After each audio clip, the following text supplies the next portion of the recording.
28-28, ultima contro penultima della parte sinistra della classifica, sfida fondamentale per proseguire un campionato tranquillo.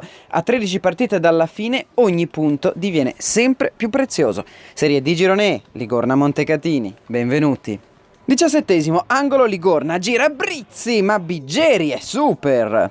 29esimo, rimpallo favorisce Taddeucci che si coordina, Pulidori para, Episcopo sulla respinta, segna, ma è in fuorigioco, si resta sullo 0-0. Per un primo tempo con poche emozioni, un secondo davvero spumeggiante. Al 53esimo, una svista difensiva favorisce Taddeucci che batte al volo e trova il 7. Incredibile tiro del classe 84 che trova il gol della domenica e del momentaneo 0-1. 59esimo, punizione Ligorna, parte Chiarabini, alta di poco. 66esimo, aumenta la pressione dei padroni di casa. Sulla destra, Crafa, crossa basso e Rebecca non ci arriva per un non nulla.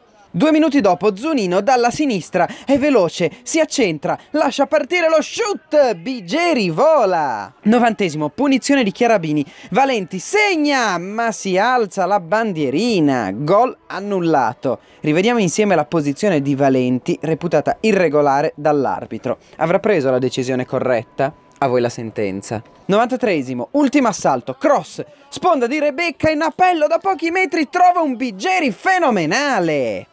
Un Ligorna molto sfortunato non riesce davvero per pochissimo a raggiungere il pareggio.